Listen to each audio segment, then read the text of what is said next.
కాంగ్రెస్ ప్రభుత్వం మేనిఫెస్టోలో ప్రకటించిన విధంగా అదే విధంగా కామారెడ్డి డిక్లరేషన్కు సంబంధించి 42% బీసీ రిజర్వేషన్కు సంబంధించే ప్రధాన ఎజెండాగా తెలంగాణ రాష్ట్రంలో ప్రభుత్వం అధికారంలోకి వచ్చింది. కానీ అప్పటి నుంచి కూడా బీసీ వివాదం నలుగుతూనే ఉంది. గత కొద్ది రోజుల క్రితం మనం చూసుకున్నట్లయితే స్థానిక సంస్థల ఎన్నికల నోటిఫికేషన్పై కూడా తెలంగాణ హైకోర్టు స్టే విధించింది. అసలు బీసీలు ఎటువైపు వెళ్తున్నారు, బీసీలది ఎప్పుడు రిజర్వేషన్ వస్తుంది, భవిష్యత్ కార్యాచరణ ఏంటి, అనేక అంశాలపై మనతో పాటు మాట్లాడటానికి మన ముందున్నారు బీసీ సంక్షేమ సంఘం జాతీయ ఉపాధ్యక్షులు బొజ్జా సత్యం గారు. మరిన్ని విషయాలు ఆయన్ని అడిగి తెలుసుకుందాం. నమస్కారం సార్. నమస్తే అండి. కాంగ్రెస్ ప్రభుత్వం అధికారంలోకి వచ్చినప్పటి నుంచి కూడా బీసీ రిజర్వేషనే ప్రధాన ఎజెండాగా పెట్టుకొచ్చింది. తీరా స్థానిక సంస్థల ఎన్నికలు వచ్చేసరికి తెలంగాణ హైకోర్టు స్టే విధించింది. వీటన్నిటిని కనుక చూసుకున్నట్లయితే మనం ఎలా చూడవచ్చు? కాంగ్రెస్ ప్రభుత్వం కామారెడ్డి డిక్లరేషన్లో బీసీలకు 42% రిజర్వేషన్లు ఒక్కటే కాకుండా ప్రభుత్వ మెయింటెనెన్స్ కాంట్రాక్టుల్లో కూడా రిజర్వేషన్ కల్పిస్తామని చెప్పింది. నామినేటెడ్ పోస్టులలో కూడా రిజర్వేషన్ కల్పిస్తామని చెప్పింది. 42% రిజర్వేషన్లు స్థానిక సంస్థల్లో కల్పించే ఉద్దేశంలో భాగంగా తెలంగాణలో కులగణన జరిగింది. కులగణన జరిగిన తర్వాత కులగణన బేస్ చేసుకుని వాళ్ళు 42%గా ఈ రాష్ట్రంలో బీసీలు 42%గా ఉన్నారు అన్న ఉద్దేశంతో 42% రిజర్వేషన్లని, యాక్చువల్గా బీసీలు ఉన్నది 56% కులగణన ప్రకారం, కానీ దాన్ని 42%కి కుదించి 42% రిజర్వేషన్ బిల్ అనేది అసెంబ్లీలో ప్రవేశపెట్టడం జరిగింది. దీనికన్నా ముందు జాతీయ బీసీ సంక్షేమ సంఘం జాతీయ అధ్యక్షులు రాజ్యసభ సభ్యులు గౌరవ ఆర్ కృష్ణయ్య గారు తెలంగాణలో జరిగిన కులగణన తర్వాత దీనిపైన డెడికేటెడ్ కమిషన్ ఉండాలి, డెడికేటెడ్ కమిషన్ ద్వారా మాత్రమే ఈ రాష్ట్ర ప్రభుత్వానికి నివేదికలు అందాలి, అట్లయితేనే భవిష్యత్తులో న్యాయపరమైన చిక్కులు రావు అని చెప్పి మిగతా రాష్ట్రాల్లో ఇంతకుముందు జరిగిన వ్యవహారాలని పరిశీలించి ఆయన హైకోర్టుకి వెళ్ళి ఉత్తర్వులు తీసుకొచ్చారు.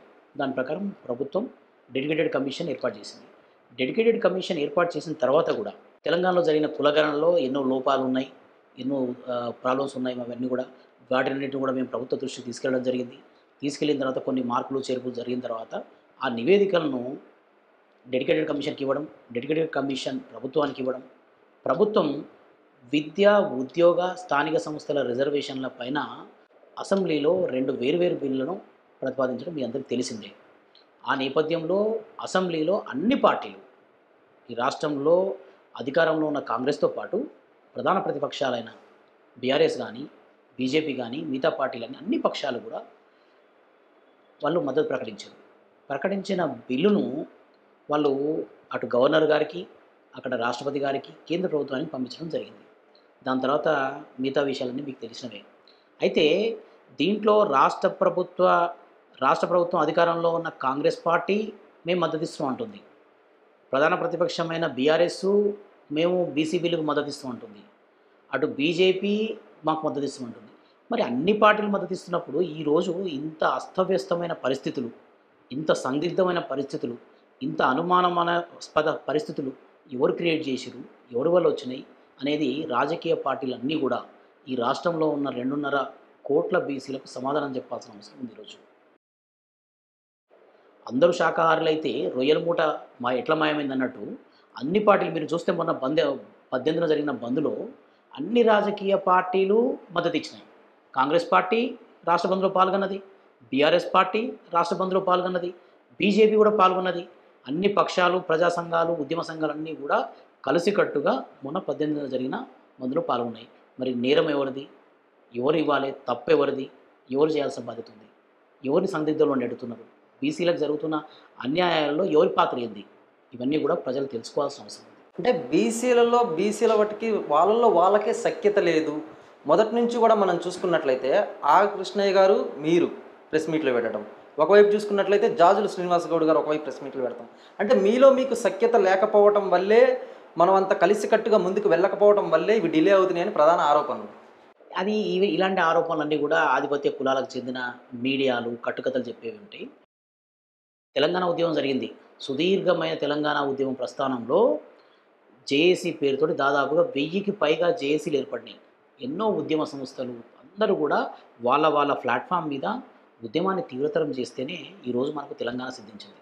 అట్లాగే తెలంగాణలో జరుగుతున్న బీసీ ఉద్యమ పోరాటం ఏదైతే ఉందో ఇది 2.5 కోట్ల ప్రజల ఆకాంక్ష, ఆగ్రహం, వాళ్ళ ఆవేశం, వాళ్ళ ఆక్రందన. దీన్ని మనం ఉద్యమం జరిగే సమయంలో రకరకాల ప్లాట్ఫామ్‌లో రకరకాల సంఘాలు ఉంటాయి. ఎన్నో సంఘాలు ఉన్నాయి. ఉద్యమంలో బీసీల కొరకు చేస్తున్న వాటిలలో ఒక్కొక్కరు వాళ్ళ వాళ్ళ పంథాలో అందరూ ముందుకెళ్ళాం. మీరు మొన్న చూసిర్రు 18న అన్ని సంఘాలు ఏకతాటిపైకొచ్చి బ్రహ్మాండంగా తెలంగాణ బంద్ జరిగింది. అద్భుతంగా విజయవంతమైంది. అంటే మీరు బంద్ అన్నారు కాబట్టి మొన్న జరిగిన బీసీ బంద్‌లో అటువైపు బీఆర్ఎస్ వోళ్ళు, బీజేపీ వోళ్ళు, కాంగ్రెస్ వోళ్ళు, ప్రతిపక్షాలు, అలాగే ఉద్యోగ సంఘాలు అన్నీ మద్దతు పలికాయి. ఎవరి మీద డిమాండ్ చేస్తున్నాయి? ఎవరికి మీద బంద్ చేస్తున్నాయి? ఎవరికి న్యాయం అడుగుతున్నారు? ముఖ్యంగా ఇక్కడ తెలంగాణ బంద్ మొన్న 18న జరిగిన బంద్ రాష్ట్ర హైకోర్టు ఇచ్చిన స్టే గవర్నమెంట్ జీవో నెంబర్ 9 పైన రాష్ట్ర హైకోర్టు స్టే విధించింది. స్టే విధిస్తూ ఎలక్షన్ ప్రాసెస్‌ని కూడా ఆపేసింది. సో దానికి నిరసనగా ప్రజల ఆక్రోశం తెలియాలన్న ఉద్దేశంతోటి బంద్ నిర్వహించడం జరిగింది. ఆ బంద్ ఏ రాష్ట్ర ప్రభుత్వానికి వ్యతిరేకం కాదు. ఎందుకంటే రాష్ట్ర ప్రభుత్వం వాళ్ళు చేయాల్సిన పనులు చేస్తూ వస్తున్నారు. ఇటు ప్రధాన ప్రతిపక్షాలు మద్దతిస్తున్నాయి. సో ఇక్కడ మేము ప్రభుత్వానికి వ్యతిరేకంగా చేసిన మద్దతు కాదది. ప్రజల ఆక్రందన తెలియజెప్పడానికి చేసిన బంద్ అది. అంటే బీసీలు మొత్తం గనక మనం చూసుకున్నట్లయితే అటువైపు కేంద్రంలో అయితేనేమి, ఇటువైపు రాష్ట్రంలో అయితేనేమి బడే బాయ్ చోటే బాయ్ అనే నినాదం ఉంది. అసలు అక్కడ రాష్ట్రంలో ఉన్నటువంటి రేవంత్ రెడ్డి అయితేనేమి, కేంద్రంలో ఉన్నటువంటి నరేంద్ర మోడీ అయితేనేమి 8 మంది ఎంపీలు కాంగ్రెస్ తరపున ఉన్నారు, 8 మంది ఎంపీలు బీజేపీ తరపున ఉన్నారు. వీరందరూ కలిసి ఢిల్లీలో జంతర్ మంతర్ దగ్గర ధర్నా చేస్తే కానీ ఈ బీసీ బిల్లు ముందుకు వెళ్ళదంటారా? ప్రస్తుతానికి బీసీ బిల్లు పైన హైకోర్టు స్టే విధించింది. ఇప్పుడు కార్యాచరణ తెలంగాణలోను అటు ఢిల్లీలోను రెండు వైపులా చేయాల్సిన కార్యాచరణ. మేము మొదటి నుంచి కూడా ముఖ్యమంత్రి గారికి ఒకటే చెప్తున్నాం. బిల్లు ఢిల్లీకి చేరింది కాబట్టి, కేంద్ర ప్రభుత్వం దగ్గరికి అటు రాష్ట్రపతి గారి దగ్గరికి చేరింది కాబట్టి, తెలంగాణలో ఉన్న ఉద్యమ సంస్థలని, ప్రజా సంఘాలను, ఉద్యమ సంస్థలందరినీ, అన్ని రాజకీయ పార్టీల అఖిలపక్ష సభ్యులందరినీ మీరు తీసుకెళ్ళండి. మీరు ముందుండి మీరు ఉద్యమాన్ని నడిపించండి. మేమందరం వస్తాం. మనం అందరం వెళ్ళి బీసీ బిడ్డ ప్రధానమంత్రి నరేంద్ర మోడీ గారిని మనం రిక్వెస్ట్ చేద్దాం. ఆయనకు అర్థమయ్యేటట్టు మన బాధలు, కష్టాలు, కన్నీళ్ళు ఏవైతే ఉన్నాయో వాటిని మనం అర్థవంతం అయ్యేటట్టుగా ఆయన కన్విన్స్ చేద్దాం అని మేము ఎన్నోసార్లు చెప్పడం జరిగింది. కానీ మరి వాళ్ళు రాజకీయ కారణాల చేతనో లేదంటే ఎవరికి క్రెడిట్ వస్తున్న ఉద్దేశంతోనో తెలంగాణ ప్రభుత్వానికి సంబంధించిన నిధుల కోసం మీరు చూస్తే రేవంత్ రెడ్డి గారు దాదాపుగా ఇప్పటికీ ఒక 55 సార్లు ఢిల్లీకి పోయినారు. పలు సందర్భాలలో ప్రధానమంత్రిని కలిశారు, కేంద్ర మంత్రులను కలిశారు, ప్రిన్సిపల్ సెక్రటరీలను. తెలంగాణ రాష్ట్రానికి రావాల్సిన నిధుల విషయంలో కానీ, ప్రాజెక్టుల విషయంలో కానీ సమరస్యంగా వెళ్తూ చాలాసార్లు రేవంత్ రెడ్డి గారు అంటారు, రాష్ట్రం అంటే తమ్ముడు చిన్నన్న, కేంద్రం అంటే పెద్దన్న, సోదర బంధం ఉండాలి కేంద్ర రాష్ట్ర సంబంధాల్లో అంటారు. మరి అలాంటి సంబంధము బీసీ బిల్లుకి వచ్చేసరికి ఎందుకు కొరబడింది? ఏమైపోయింది మీ సోదర బంధ సంబంధం? మీరు ఇక్కడ అసెంబ్లీలో పెట్టిన బిల్లు కేంద్ర ప్రభుత్వంకు చేరక ముందుకే చెలో ఢిల్లీ అని చెప్పేసి బీసీల ధర్నా చేశారు. మీరు బీసీ ధర్నా చేయాల్సిన అవసరం ఏమొచ్చింది ఆ సమయానికి? మీరు అఖిలపక్ష సభ్యులను తీసుకెళ్లి ప్రధానమంత్రిని కలవడము, రాష్ట్రపతి గారిని కలవడము, సంప్రదింపుల ద్వారా సామరస్యపూరితంగా జరగాల్సిన సమస్యను మీ రాజకీయ అవసరాల కోసము దాన్ని జటిలం చేస్తూ దాన్ని ఏం చేశారు? చెలో ఢిల్లీ అని చెప్పేసి తీసుకెళ్ళి ఆ బిల్లు పైన కేంద్ర ప్రభుత్వమైన బురద జల్లే కార్యక్రమం చేశారు. సో మీ రాజకీయ అవసరాల కోసం, మీ పేరు ప్రఖ్యాతుల కోసం బీసీ బిల్లును 2.5 కోట్ల బీసీల నోట్లో మట్టి కొట్టింది. ఇప్పటికైనా సరే రేవంత్ రెడ్డి గారు అఖిలపక్ష సభ్యులను తీసుకొని ప్రధానమంత్రి గారిని కలవాలి. మీరు చూస్తే తమిళనాడులో 69% బీసీ రిజర్వేషన్ అమలవుతున్నాయి. జయలలిత గారు 69% రిజర్వేషన్ల బిల్లు సాధ్యం చేసుకోవడానికి వాళ్ళ మంత్రివర్గ సహచరులందరినీ తీసుకొని ఆమె చెరో ఢిల్లీ చేసింది. చెరో ఢిల్లీకి వెళ్ళి అక్కడ ప్రధానమంత్రి గారు ఈ బిల్లును ఆమోదించేంత వరకు, 69% బిల్లు వచ్చేంత వరకు నేను రాష్ట్రంలో అడుగుపెట్టాను, మా రాష్ట్రాన్ని ఇక్కడి నుంచే పరిపాలిస్తా అని గట్టిగా పట్టుబట్టి అక్కడే కూర్చొని కేంద్ర మంత్రులతోటి ప్రధానమంత్రి పైన ఆ సమయంలో ఒత్తిడి తీసుకొచ్చి ఆ బిల్లు సాధ్యం చేసుకున్నాం. మరి ఇక్కడ కూడా మేము మొదటి నుంచి చెప్తున్నాం, మీరు చేసే ప్రాసెస్ చేస్తూనే అక్కడ సఖ్యంగా ఉంటూ కేంద్ర ప్రభుత్వంలో ప్రధాని గారి మద్దతుతో రాష్ట్రపతి గారితో సంప్రదింపుల ద్వారా ఈ బిల్లుని పార్లమెంట్లో పెట్టడం, రాజ్యాంగ సవరణ ద్వారా భవిష్యత్తులో ఎలాంటి న్యాయపరమైన ఇబ్బందులు రాకుండా 42% స్థానిక సంస్థల్లో రిజర్వేషన్లు తీసుకురావాలన్నదే మా ఉద్దేశం. ఆ ఉద్దేశంతోనే మేము రేవంత్ రెడ్డి గారికి పలుమార్లు చెప్పినా అది పెడజోన పెట్టి అపాయింట్మెంట్ ఇవ్వట్లేదని చెప్తారు. అంటే మీకు 55 సార్లు మీరు ఢిల్లీ వెళ్ళినప్పుడు ఎన్నో సందర్భాల్లో ప్రధానమంత్రి కలవడానికి మీకు అపాయింట్మెంట్ దొరుకుతుంది, బీసీ బిల్ అనగానే అపాయింట్మెంట్ దొరకట్లేదా? మీరు అఖిలపక్ష సభ్యుల తరపున తీసుకోండి అపాయింట్మెంట్. మీరు ఇప్పటివరకు రాష్ట్ర ప్రభుత్వ తరపున తీసుకున్నారేమో. ఇప్పుడు మీరు బీసీ సంఘాలు, ప్రజా సంఘాలు, అఖిలపక్ష సభ్యుల తరపున వీళ్ళందరూ వచ్చి కలుస్తా అంటున్నారు. అపాయింట్మెంట్ ఇవ్వని అడగండి. ఎందుకు ఇవ్వరో చూద్దాం. ఇవ్వకపోతే ప్రధానమంత్రి ఇంటి దగ్గరికి వెళ్ళి కూర్చుందాం మనం అందరం. మొదటి నుంచి కూడా మేమెంతో మాకంతా అనే నినాదంతో కనుక బీసీ సంక్షేమ సంఘం కొనసాగుతూ ఉంది. రీసెంట్గా చూస్తే నోటికాడ దాకా వచ్చిన ముద్ద లాక్కున్నారు అనే కొత్త నినాదం మొదలైంది. అసలు ఈ ఆర్ కృష్ణయ్య అనేట ఆయన ఎంపీ, బీజేపీ ఎంపీయే కాబట్టి రాజీనామా చేయటం కానీ లేదా ఇంకా ధర్నా మరింత ఉధృతం చేయటం కానీ ఇలాంటి ఏం కనపడలేదు. మరి బ్రహ్మాండంగా ఉధృతం చేస్తున్నారు. ఆర్ కృష్ణన్న లేకపోతే బీసీ ఉద్యమమే లేదు. మీరు చూస్తే 40 సంవత్సరాల నుంచి ఆయన భుజస్కంధాల మీద తీసుకొని ఉద్యమాన్ని ముందుకు తీసుకెళ్తున్నాడు. బీసీ సమాజంలో చదువుంటే తప్ప చైతన్యం రాదు అనే ఉద్దేశంతో గురుకులాలు ఏర్పాటు చేయాలి, హాస్టళ్ళు ఏర్పాటు చేయాలి, చదువుకునే పిల్లలకు వసతులు ఉండాలి, పై చదువులకు వెళ్తే ఫీజు రీయింబర్స్మెంట్ ఉండాలని చెప్పేసి ఎంతో పోరాడి మనకు దాదాపుగా 5-6 వేల హాస్టళ్లను, గురుకులాలను ఈ రాష్ట్రంలో తీసుకొచ్చిన ఘనత ఆర్ కృష్ణయ్య గారిది. ఫీజు రీయింబర్స్మెంట్ కోసము నిరాహార దీక్ష చేసి ప్రభుత్వాన్ని ఒప్పించి వేలాది మంది విద్యార్థులకు ఈరోజు ఫీజు రీయింబర్స్మెంట్ వస్తుంది అంటే దానికి కారణం ఆర్ కృష్ణయ్య గారు. ఆర్ కృష్ణయ్య గారు ఆయన ఆలోచనతోటి, ఆయన పద్ధతితోటి బీసీల సమాజాన్ని జాగృతం చేయాలనే ఉద్దేశంతో స్టెప్ బై స్టెప్గా ఒకదాని తర్వాత ఒకటి చేస్తూ ఉద్యమాన్ని ఈరోజు రాజ్యాధికారం వైపు నడిపిస్తున్నారు. ఆయన చేసే ఉద్యమంలో ఇవన్నీ కూడా ఒక్కొక్క స్టెప్ ప్రకారం వస్తూ ఈరోజు మనం 42% రిజర్వేషన్ల కోసం జై బీసీ నిదానం ఇస్తే మొన్న మీరు 18 తారీఖు నాడు రాష్ట్ర బంద్, తెలంగాణ బంద్ చూస్తే పల్లె నుంచి పట్టణం దాకా ప్రతి ఒక్కరు కూడా బంద్లో స్వచ్ఛందంగా పాల్గొన్నారు. ఈ చైతన్యం ఎక్కడి నుంచి వచ్చింది? ఉద్యమాన్ని ఆర్ కృష్ణయ్య గారు నిరంతరం దాన్ని 40 సంవత్సరాలుగా మండిస్తూ రాజ్యాధికారం వైపు అడుగులు వేస్తూ ఈరోజు ఇక్కడి వరకు తీసుకొచ్చారు. ఆయన ఖచ్చితంగా చట్టసభలో రిజర్వేషన్లు, స్థానిక సంస్థలో రిజర్వేషన్లు ఖచ్చితంగా సాధిస్తారు. ఆయన ఉద్యమంలో ఇవన్నీ కూడా ఒక్కొక్క మెట్టెక్కుతూ బీసీలను నడిపిస్తూ ముందుకు తీసుకెళ్తున్నారు. కానీ బీసీల గొంతు నొక్కేయడానికి ఆర్ కృష్ణయ్యకు బీజేపీ రాజ్యసభ పదవి కట్టబెట్టింది అని కొంతమంది ఆరోపణ. ఇదంతా పూర్తిగా అవాస్తవం. మీరు చూస్తే ఆర్ కృష్ణన్న గారిని ఏ పార్టీ కూడా వాళ్ళ పార్టీ అనుబంధ సభ్యుడను, దానికి సంబంధించిన నాయకుడను ఆయనకు సీట్ ఇవ్వలేదు. ఆయనకు ఆ రోజు తెలుగుదేశం పార్టీ ఎమ్మెల్యే టికెట్ ఇచ్చిన, సీఎం అభ్యర్థిగా ప్రకటించిన, వైఎస్ఆర్సీపీ ఎంపీ పోస్ట్ ఇచ్చిన, దాని తర్వాత బీజేపీ ఇచ్చిన ఆయనను ఒక బీసీ నాయకునిగా, ఒక బీసీ లెజెండ్గానే పరిగణిస్తూ ఆయనకు పదవులు వచ్చాయి. కానీ ఆయన ఏ రోజు కూడా మనిషి శరీరం పార్టీ కండువలో, పార్టీ పదవిలో ఉంటాడు, కానీ ఆయన ఆత్మ ఎప్పుడు బీసీ ఉద్యమం ఉంటుంది. ఏ రోజు కూడా ఆయన బీసీ నాయకుడిగా ఉండడానికే ఇష్టపడతాడు. ఆయన రాజ్యసభ సభ్యులు ఆర్ కృష్ణయ్య గారా, జాతీయ బీసీ సంక్షేమ సంఘం జాతీయ అధ్యక్షులు ఆర్ కృష్ణయ్య గారా అంటే ఆయన జాతీయ బీసీ సంక్షేమ సంఘం అధ్యక్షులు ఆర్ కృష్ణయ్య గారు అంటేనే హ్యాపీగా ఫీల్ అవుతాడు. ఆయన బీసీ నాయకుడు. ఏ పార్టీలు కూడా ఆయన పార్టీకి సంబంధించిన వ్యక్తిగా చూడవు. ఒక బీసీల పెద్దన్నగానే ఆయనకు పదవులు ఇచ్చినాయి. రీసెంట్గా మనం చూసుకున్నట్లయితే ప్రతి ఒక్క రాజకీయ పార్టీ బీసీల నినాదంతో లబ్ధి పొందేటట్లు చూస్తుంది. మనం తరచుగా చూసుకున్నట్లయితే మాజీ సీఎం, భారత రాష్ట్ర సమితి అధినేత కేసీఆర్ గారి కుమార్తె కల్వకుంట్ల కవిత కూడా బీసీల 42% రిజర్వేషన్ ప్రధాన ఎజెండాగా ముందుకొచ్చింది. కాకపోతే ఇప్పుడు చూసుకున్నట్లయితే జనంబాట జాగృతి అనే నినాదంతో దాదాపు 4 నెలల పాటు జిల్లాల వారీగా పర్యటన చేస్తుంది. మరి బీసీ నినాదం ఏమైందంటారు? అసలు బీసీ తరపున లబ్ధి పొందడానికి ఇలాంటి నినాదం రోకెత్తించిందంటారా? బీసీ ఉద్యమం అనేది ఇది అన్ని పక్షాల మద్దతుతో ముందుకెళ్లాల్సిన ఉద్యమం. మీరు తెలంగాణ ఉద్యమాన్ని గమనిస్తే ఆ సమయంలో మద్దతిచ్చిన అన్ని పార్టీలను, అన్ని పక్షాలను కూడా కలుపుకొని పోతేనే కేసీఆర్ గారు తెలంగాణ రాష్ట్రాన్ని సాధించుకున్నారు. తరచూ కేసీఆర్ గారు ఒక మాట చెప్తుండే, తెలంగాణ సాధించడంలో మేము గొంగలు పురుగునైనా ముద్దాడుతాం, ఎవరినైనా కౌగిలించుకుంటాం, మా సిద్ధాంతంతో నడిచొస్తే మేము వాళ్ళ చేయబట్టుకొని మాతో నడిపించుకుంటామని చెప్పి.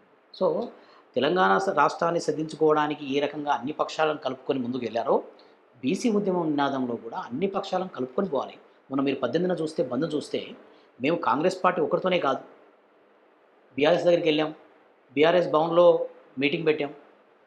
కేటీఆర్ గారు వాళ్ళ సహచరులందరూ కూడా దానికి బీఆర్ఎస్ పార్టీ మద్దతు ఇచ్చింది. అలాగే కాంగ్రెస్ పార్టీ మద్దతు ఇచ్చింది, బీజేపీ పార్టీ రామచంద్రరావు గారు పార్టీ మద్దతు ఇచ్చారు. సో మనం ఇది ఒక పార్టీతో పోవడం వలనో లేదంటే ఒక వర్గంతో పోవడం వలనో బీసీ ఉద్యమం సాధ్యం కాదు. రాజ్యాంగ సవరణ జరగాలంటే అన్ని పక్షాల మద్దతు ఉండాలి మనకు అక్కడ. సో ఆ రకంగా కల్వకుంట్ల కవిత గారు బీసీ ఉద్యమంలోకి వచ్చినా మాకేం అభ్యంతరం లేదు. జేబీసీ నినాదం అంటే ఎవరినైనా కలుపుకొని పోతాం. ఆ రకంగానే కవిత గారు కూడా మాకు మద్దతు ఇచ్చారు. చాలా సందర్భాలలో మొన్న బంద్ సందర్భంలో కాదు, అంతకుముందు కూడా వాళ్ళు బీసీల ఉద్యమంలో మేము ఎప్పుడు కూడా ముందు ఉంటాం. మార్క్స్ వీలైనంత వరకు కూడా మేము మీకు సహకారం అందిస్తామని చెప్పారు. ఆ రకంగా మేము ముందుకెళ్తున్నాం. కవిత గారే కాదు, రేపొద్దున ఎంఐఎం పార్టీ వచ్చినా, రేపొద్దున ఇంకెవరైనా వచ్చినా మాకు అందరినీ కూడా కలుపుకొని పోతాం. గత 2 రోజుల క్రితం మనం చూసుకుంటే మాజీ ఎంపీ కాంగ్రెస్ సీనియర్ నాయకులు వి హనుమంతరావు గారు ప్రత్యేకంగా సమావేశం ఏర్పాటు చేసి మరి ఢిల్లీలో అన్ని పక్షాలు అంటే అన్ని పార్టీలు, అటువైపు బీఆర్ఎస్ అయితేనేమి, కాంగ్రెస్ అయితేనేమి, బీజేపీ అయితేనేమి, ఉద్యోగ సంఘాలు అయితేనేమి, ప్రతిపక్షాలు అయితేనేమి అందరూ కలిసి రాండి, ఢిల్లీలో వెళ్ళి ప్రతి ఒక్కరి కాళ్ళు మొక్కుదాం, ఇప్పుడు కాకపోతే ఎప్పటికీ కాదు అని చెప్తున్నారు. దీన్ని ఎలా చూడొచ్చు అంటారు? దీంట్లో మనం ఏదో కాళ్ళు మొక్కి చేయాల్సినంత అవసరం కాదు. ఇది మనం న్యాయపరమైన హక్కు, మనం ధర్మపరంగా సాధించుకోవాల్సిన హక్కు.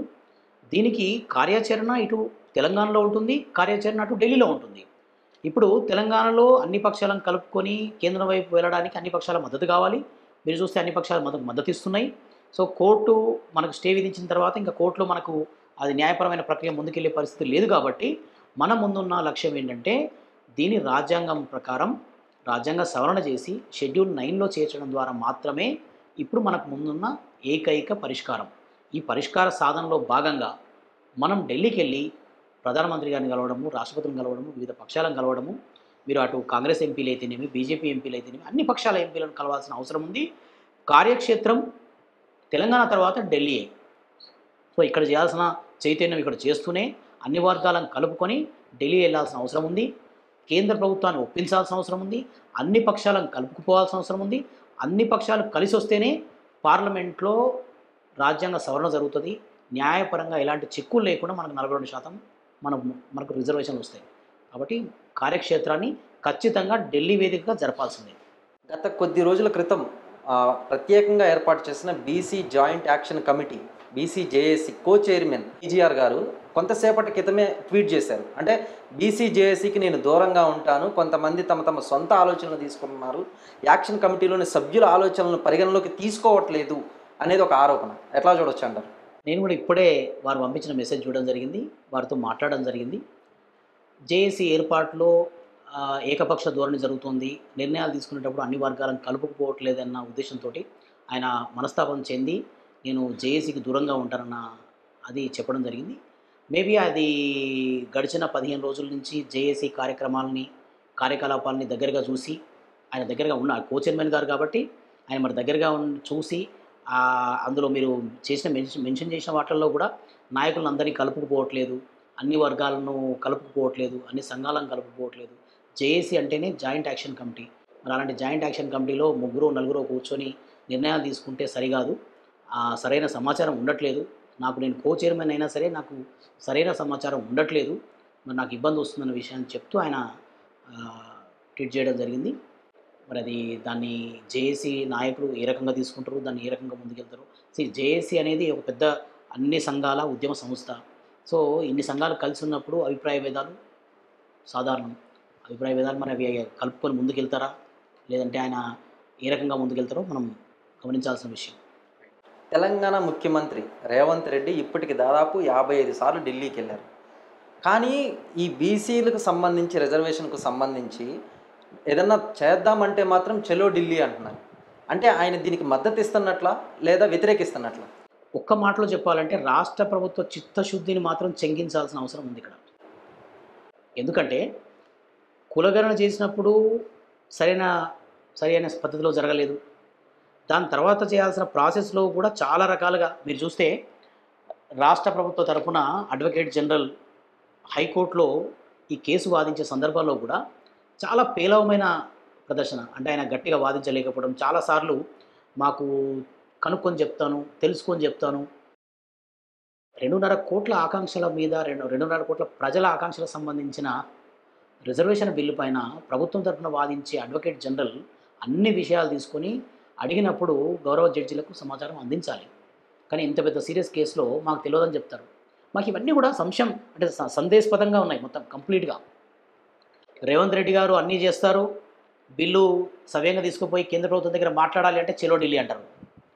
మీరు అన్ని పదవులకేమో మీ టెండర్ల కోసమో, మీ నిధుల కోసమో, మీ ప్రాజెక్టుల కోసమేమో సవ్యంగా సంప్రదింపుల ద్వారా పోతా అంటారు. బీసీ బిల్ అనగానే చెలో ఢిల్లీ అంటారు. ఎందుకు బురద జల్లుకునే కార్యక్రమంలో మీరు బురద జల్లుకొని దాంట్లో మా మీద పోసే ప్రయత్నం, ఇప్పుడు మాకే కదా నష్టం జరిగింది. స్థానిక సంస్థలపైన కోర్టు సరైన అది లేదని చెప్పేసి స్టే విధించింది. దాదాపుగా అన్ని పక్షాలు, ఇక్కడున్న అన్ని పక్షాలు వార్డు మెంబర్ దగ్గర నుంచి జడ్పీటీసీ, ఎంపీటీసీ, సర్పంచ్లం అవుదామని చెప్పేసి అన్ని గ్రామ స్థాయిలో ప్రతి ఒక్కరికి కూడా రిజర్వేషన్ 42% ఇవ్వడం వల్ల ఏం జరుగుతుందో వాళ్ళ ఎన్నికల నోటిఫికేషన్లో మనకి ఏ స్థానం వస్తుంది బీసీలకు అని తెలిసిపోయింది. తెలిసిపోయిన తర్వాత చాలామంది నోటిఫికేషన్ ఇవ్వడానికి కూడా సిద్ధపడరు. మరి అలాంటి పరిస్థితుల్లో నోటికాడి ముద్దను తన్నుకుపోయే పరిస్థితి వచ్చి కోర్టులో మనకు స్టే వచ్చింది. కోర్టులో సరిగ్గా ఏమైనా వాదించారా అంటే అక్కడ సందేశపదం. అలాగే కోర్టులో కేసు వేసిన వాళ్ళంతా కూడా ఎవరి వర్గాలో మీకు ఎవ్వరికి చెప్పాల్సిన అవసరం లేదు, అందరికీ తెలుసు. ఆధిపత్య కులాలకు సంబంధించిన సంస్థలే పోయినాయి. మరి ఇది ఏ రకంగా చూడాలి? సో ఏదైనా చేయాలనుకున్నప్పుడు చిత్తశుద్ధి ఉండాలి. అవన్నీ కాదండి, అవన్నీ కాకుండా కూడా మీకు నామినేటెడ్ పోస్టులు ఇవ్వడం మీ చేతుల్లో ఉంది, రాష్ట్ర ప్రభుత్వం చేతుల్లో ఉంది. మీరు కామారెడ్డి డిక్లరేషన్లో మెన్షన్ చేసిన దాని ప్రకారం టెండర్లలో 42% ఎంత ఉంటే అంత బీసీలకు ఇస్తామన్నారు. మరి వీటికైతే ఏ కోర్టులు అడ్డుపడట్లేదు కదా. ఏ ఆధిపత్య కులాల సంస్థలు అయితే మిమ్మల్ని ఏదు అని కోర్టు మీ మోకాలు అడలేదు కదా. మరి మీ చేతిలో ఉన్న నామినేటెడ్ పోస్టులు ఇచ్చేటప్పుడు మాకు అన్యాయం. మీరు ఇస్తానని చెప్పిన గవర్నమెంట్ కాంట్రాక్టులలో రిజర్వేషన్ అనేవి మోసం.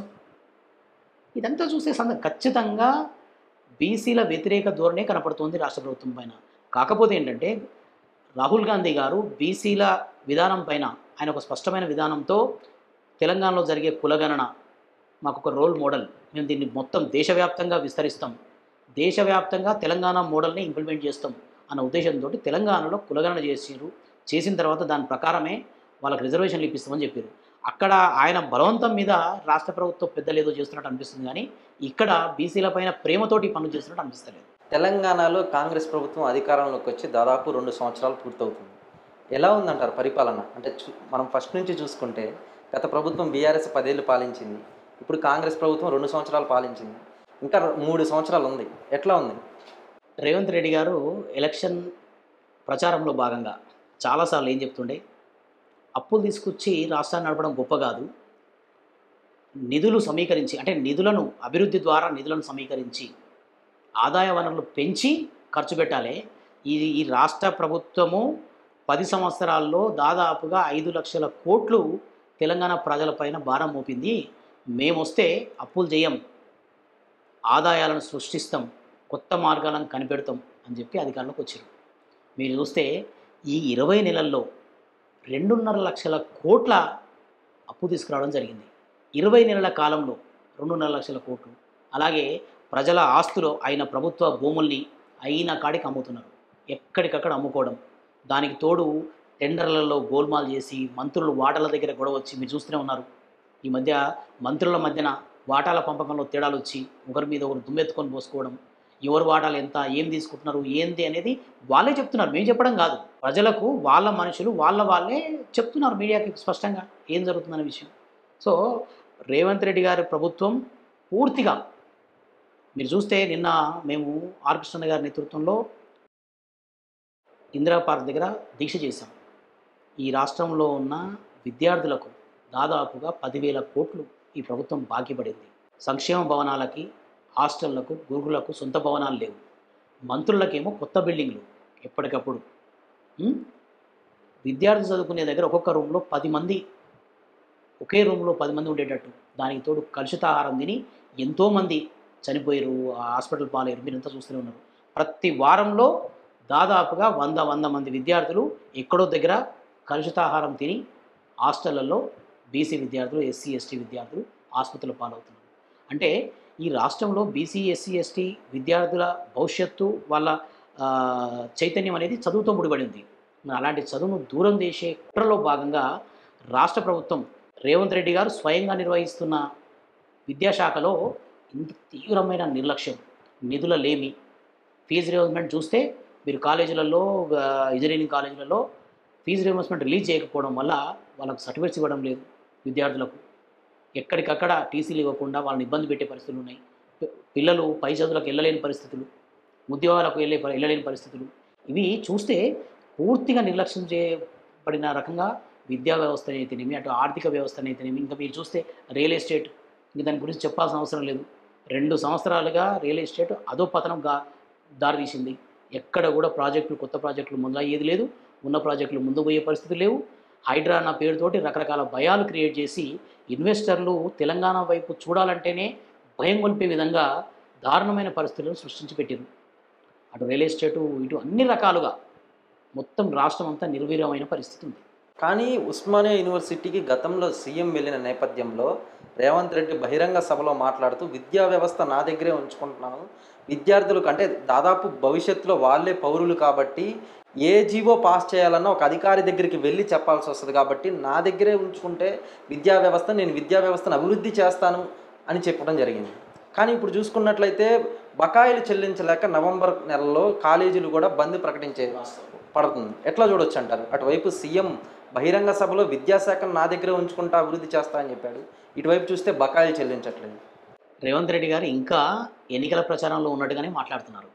ఆయన ఆల్రెడీ ముఖ్యమంత్రి అయ్యారు, ముఖ్యమంత్రి పీఠం మీద కూర్చున్నారు. ఇప్పటికి కూడా అవాస్తవాలు మాట్లాడాల్సిన అవసరం లేదు. వాస్తవాలు ఇప్పటివరకు మనం మాట్లాడుకునేవి వాస్తవాలు. ఎన్ని వేల కోట్లు ఫీజు రియంబర్స్మెంట్ బకాయిలు ఉన్నాయి. గురుకులాలకు, హాస్టళ్లకు పక్కా భవనాలు లేక, ఉన్న భవనాలకు అద్దె కట్టలేక పిల్లలను అర్ధరాత్రి పూట బయటికి పంపించి తాళాలు వేస్తున్న పరిస్థితి ఉంది.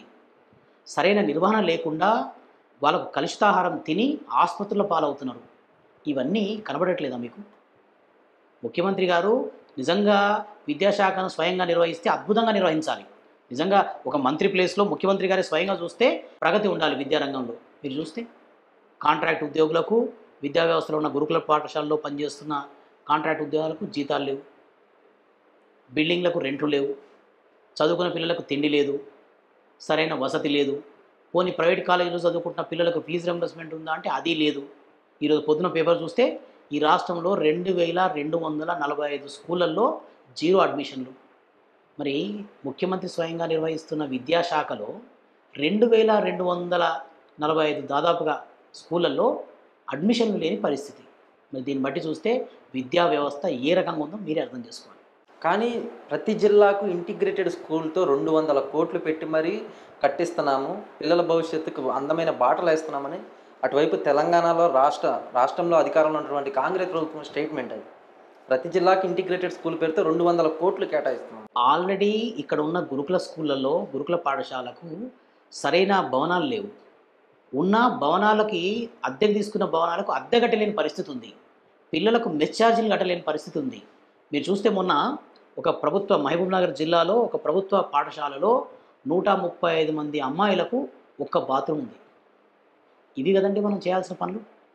మీరు కొత్తగా కొత్త సృష్టించి ఇంటిగ్రేటెడ్ స్కూల్స్ని కట్టి ఉన్నవాటిని ఏం కావాలి? మన దగ్గర 5,000 6,000 స్కూల్స్ ఉన్నాయి. ఇక్కడ గురుకులాలు, హాస్టళ్ళు ఉన్నాయి. ఇవన్నీ ఏం కావాలి? వీటి నిర్వహణ అధ్వానంగా పెట్టి వీళ్ళని పట్టించుకోకుండా కొత్తగా ఇంటిగ్రేటెడ్ స్కూల్ పెడితే ఒక 1000 మందికి ఏమో ఉపయోగపడుతుండొచ్చు. ఏమొస్తుంది దానివల్ల?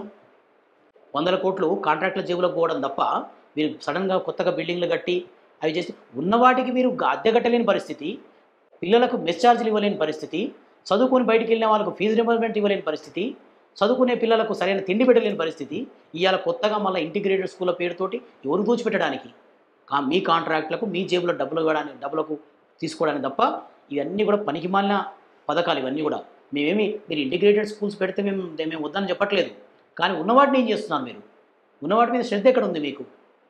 సో ఇదంతా కూడా నిధులను దాచుకో. మీరు చూస్తే కమిషన్ల ప్రభుత్వం, ఎక్కడ చూసినా కాంట్రాక్టర్లకు 20% ఇస్తేనే బిల్లులు ఇచ్చే పరిస్థితి ఉంది. ఆ రకంగా కూడా బిల్లులు నాకు తెలిసైతే ఈ ఫీజు రియంబర్స్మెంట్ విషయంలో వీళ్ళకు కాంట్రాక్టులలో ఆ నిధులు విడుదల చేసేటప్పుడు 20% కమిషన్ రావట్లేదనే ఉద్దేశంతోనే ఇవ్వట్లేదేమో. నిజంగా దాంట్లో కూడా కమిషన్ వచ్చేది ఉంటే ఈ పాటికి ఎప్పుడో నిధులు విడుదల చేసేవాళ్ళు. జూబ్లీహిల్స్ ఉప ఎన్నికకు సంబంధించి బీసీకే టికెట్ ఇచ్చాము అని రేవంత్ రెడ్డి చెప్పుకొచ్చారు. బీసీలకు అన్యాయం జరుగుతుంది మీ రాష్ట్రంలోని కొంతమంది ప్రశ్నిస్తే జూబ్లీహిల్స్ ఉప ఎన్నికకు సంబంధించి కూడా నవీన్ యాదవ్ ఒక బీసీ యాదవ్కి సంబంధించి మేము టికెట్ ఇచ్చామని చెప్తున్నాను. ఎట్లా చూడొచ్చు అంటారు? వాళ్ళకున్న ఇంటర్నల్ క్యాలిక్యులేషన్లో, అక్కడున్న సమీకరణల రూపంలో వాళ్ళు ఒక బీసీ బిడ్డకు టికెట్ ఇచ్చారు.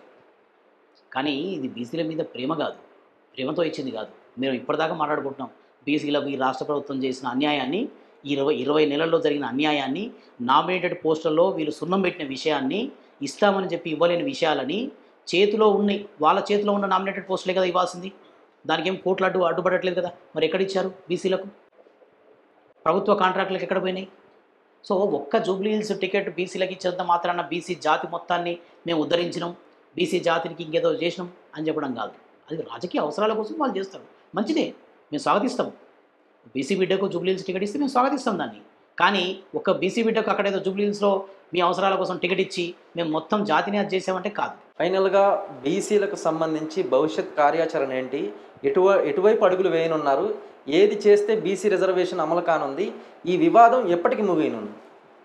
బీసీల డిమాండ్ ప్రస్తుతానికైతే 42% రిజర్వేషన్ల సాధన అనేది మా తక్షణ కర్తవ్యం, మా ముందున్న లక్ష్యం.